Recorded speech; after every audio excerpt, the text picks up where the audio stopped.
भगवान के लिए करना चाहिए, संसार के लिए नहीं। उत्तम पाठ के 6 अंग हैं: मधुरता, स्पष्ट अक्षरोच्चार, पदच्छेद का ज्ञान, धीरज, लय, सामर्थ और मधुर कंठ। पाठ शांत चित्त से करो, समझे बिना और अतिशय शीघ्रता से पाठ मत करो।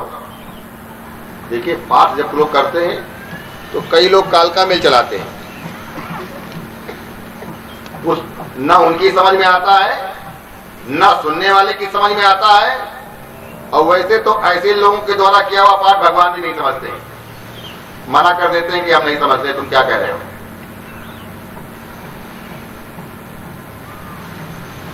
आत्मदेव गंगा के किनारे आ गया, मानसी सेवा करने लगा। जो पुत्र की बात को मान करके, जो पुत्र की बात को मानकर पिता सर्वस्व को त्याग करके निराहार होकर के गंगा किनारे तप करने आते हैं, वो सब गोकर्ण है।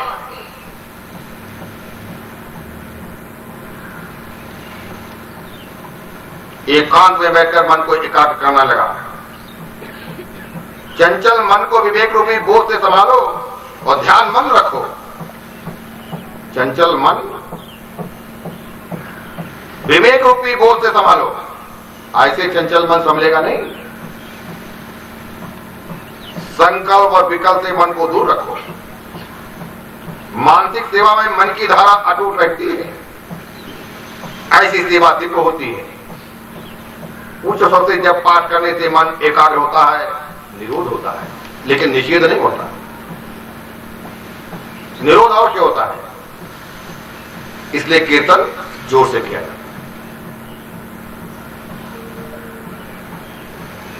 आत्मदेव सतत भागवत ध्यान में तन्मय बने हैं। निवृत्ति में सतत सत्कर्म होना चाहिए, अन्यथा निवृत्ति में भी पाप प्रकट होगा। जब निवृत्ति हो गई आपकी, आप गंगा किनारे आकर बैठ गए, सर्वदा सदा भगवान के ध्यान में, जप में और पाठ में अपने को लगाने लगे, तो सत्कर्म अवश्य होना चाहिए। नहीं तो निवृत्त में भी पाप हो सकता है और होता भी है। आत्मदेव दसम स्कंद का स्कंद का पाठ करते हैं। इसका नित्य पाठ करने से वो सचमुच देव बना। आत्मा परमात्मा से मिलती है, आत्मा परमात्मा से मिलती है तो वो देह बनती है। आज जीव और शिव एक हुए हैं, जीव और शिव का मिलन हुआ है। भागवत का जो आशा ले वो भगवान बनता है, ईश्वर होता है, उसे परमात्मा अनेक बार अपने से भी बड़ा बनाते हैं। श्री परमात्मा के 2 स्वरूप हैं। श्री परमात्मा के 2 स्वरूप हैं, एक अर्चना स्वरूप, दूसरा नाम स्वरूप। अर्चना स्वरूप और नाम स्वरूप।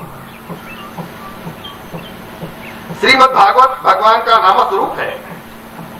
सामग्री से जिसकी अर्चना पूजा हो वो अर्चना स्वरूप है। मंदिर में जाते हैं या घरों में सामग्री से पूजा पाठ भगवान करते, अर्चना स्वरूप है। और ये श्रीमद् भागवत का पाठ और वो जहां नाम संकीर्तन हो रहा, ये नाम स्वरूप है। नाम स्वरूप के बिना स्वरूप सेवा अनुमति नहीं होती। आप कितनी भी अर्चना सेवा कर लें, लेकिन नाम स्वरूप के बगैर स्वरूप सेवा फलवती नहीं होती, अतः स्वरूप की प्राप्ति नहीं होगी। भगवत स्वरूप की प्राप्ति कभी नहीं होगी। नाम सेवा करनी ही पड़ेगी, अर्थात कथा और कीर्तन में मन लगाना ही पड़ेगा।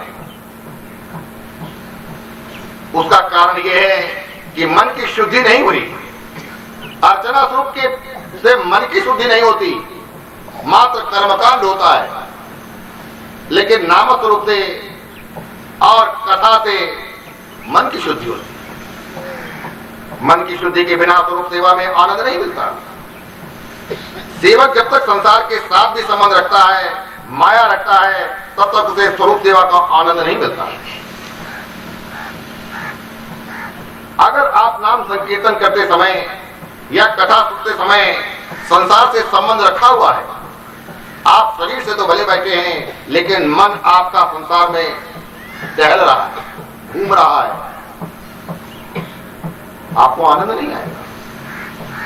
कथा में भी आनंद नहीं आएगा, कीर्तन में भी आनंद नहीं आएगा, क्योंकि आपने संसार से संबंध रखा हुआ।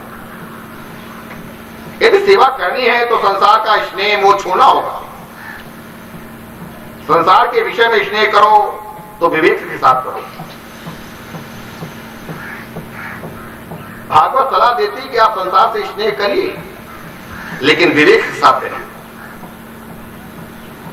अग्नि वैसे तो सब कुछ भस्मीभूत करती है, फिर भी उसका यदि विवेक पूर्वक उपयोग किया जाए तो अग्नि उपयोगी होती है। अग्नि न हो तो मनुष्य का पोषण नहीं हो सकता। अग्नि नहीं होगी तो मनुष्य का पोषण नहीं हो सकता। मनुष्य इस संसार में जब तक अपने शरीर के प्रति समान है, तब तक कोई संसार को छोड़ नहीं सकता। जब मन माया का स्पर्श करती है, जब मन माया का स्पर्श करता है, वो मन मोहन की सेवा में जा नहीं सकता। जिस मन से माया की सेवा हो रही, वो मन मोहन की सेवा में जाएगा ही नहीं। मन तो बार बार माया का विचार करता है। जो मन बार बार माया का विचार करता है वो मलिन मन है। नाम सेवा मन की शुद्धि के लिए है। नाम सेवा ये मन की शुद्धि के लिए है। जब तक स्वरूप सेवा में मन एकाग्र ना हो, तब तक नाम सेवा करते ही रहो। सुमरिए नाम रूप बिनु देखे। रूप को देखने की जरूरत नहीं, स्मरण करते रहो जब तक स्वरूप सिद्धि न हो जाए, अर्थात भगवत साक्षात्कार न हो जाए, तब तक आपको नाम सेवा करनी है।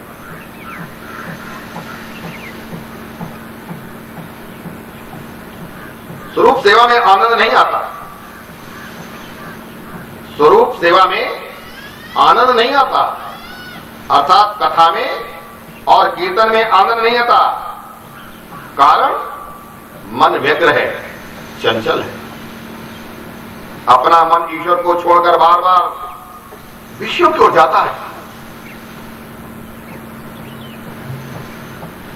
मनुष्य का मन संसार व्यवहार के साथ इतना तद्रूप हो जाता है, जिसके कारण वो पाप करता है, उसे अपने पापों का भान भी नहीं रहता है। हम कथा में बैठे हैं तो पाप कर रहे हैं, कीर्तन भी करते हैं तो पाप कर रहे हैं। क्यों? मन से पाप कर रहे हैं। मन पापों का चिंतन कर रहा है, इसलिए पाप कर रहे हैं। आनंद कहां से आएगा?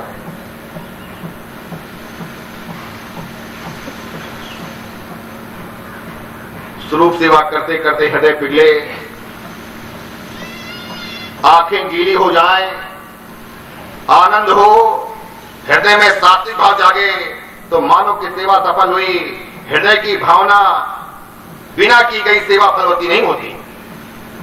जो शुद्ध होकर परमात्मा की सेवा करे, ठाकुर जी प्रेम से प्रसन्न होते हैं। मन में अनेकों जन्मों का मैल भरा है। मन में अनेकों जन्मों का मैल भरा है। स्वरूप सेवा में मन की शुद्धि अति आवश्यक है।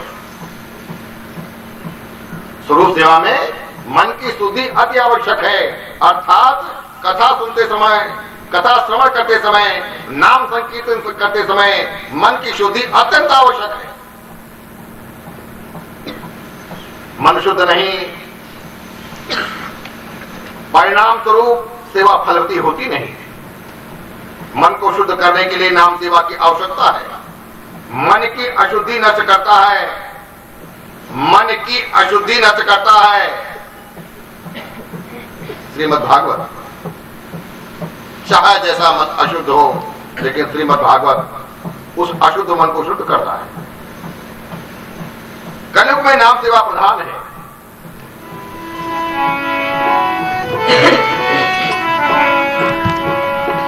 बंधु नाम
नाम ही परमात्मा है। अधिक क्या कहें, नाम परमात्मा से भी श्रेष्ठ है। ब्रह्म राम से नाम बड़, राम से अधिक नाम बड़ा है। ईश्वर तो अदृश्य है, उनके साथ स्नेह करना कठिन है। नाम स्वरूप तो स्पष्ट दिखता है, जिसका प्रत्यक्ष दर्शन न हुआ हो उसके नाम को पकड़ोगे तो अवश्य दृष्टिगोचर होगा। ईश्वर का स्वरूप सबके लिए अनुकूल और सुलभ नहीं है। ईश्वर का स्वरूप सबके लिए अनुकूल और सुलभ नहीं, परंतु नाम स्वरूप सुलभ है। ज्ञानी पुरुष नाम में निष्ठा रखते हैं, वे नाम का आश्रय लेते हैं। नाम ही ईश्वर का स्वरूप है। राम जी ने तो कुछ ही जीवों का उद्धार किया था, परंतु उनके बाद उनके नाम ने अनेकों का उद्धार हो गया। कृष्ण जी जब पृथ्वी पर विराजमान थे, तब जितने जीवों का उद्धार हुआ था, उसकी तुलना में उनके नाम से अनगिनत लोग संसार सागर को पार कर गए। बड़े से बड़ा पाप कौन सा है? बड़े से बड़ा पाप कौन सा है? ईश्वर के नाम के प्रति निष्ठा का भाव। ईश्वर के प्रति नाम के निष्ठा का भाव सबसे बड़ा पाप है। नाम साधन सरल है। श्रीमद् भागवत भगवान का नाम स्वरूप है। श्रीमद् भागवत का आशय ही नाम का आशय है। जो भागवत का आश्रय लेता है वो भगवान बनता है। आत्मदेव श्री भागवत का आश्रय लेकर दसम स्कंद का पाठ करता था। केवल दसम स्कंद के पाठ से ही उससे मुक्ति मिली थी। यदि संस्कृत का ज्ञान हो तो प्रतिदिन दसम स्कंद, विष्णु सहस्रनाम, शिव महिम स्तोत्र का पाठ करो। पाठ अर्थ के ज्ञान के साथ करो। अर्थ ज्ञान बिना क्या पाठ? अधम पाठ। जो भी पाठ आप करें, चाहे भागवत का करें या रामायण का करें या भगवत गीता का करें, अर्थ के साथ किया। अगर अर्थ के साथ पाठ आप नहीं करते तो अधम पाठ है। भगवान जल्दी प्राप्त नहीं होते, तो वे जल्दी कृपा नहीं करते, क्योंकि आप इसके लिए कष्ट सहन नहीं करते। जीव कष्ट सहन करने से कतराता है। भगवान की कृपा के लिए दुख सहन करो। अगर भगवान की कृपा प्राप्त करनी है और भगवान के भक्तों की कृपा प्राप्त करनी है तो दुख उठाना ही पड़ेगा। दुख शरीर से भाई चल के आएंगे, दुख होगा। जाड़ा है, स्नान करना पड़ेगा। सर्दी गर्मी बरसात सहनी पड़ेगी, भूख प्यास सहनी पड़ेगी। कष्ट तो होगा ही। परिवार को छोड़ करके आए हैं, कष्ट तो होगा ही। तमाम दुख है।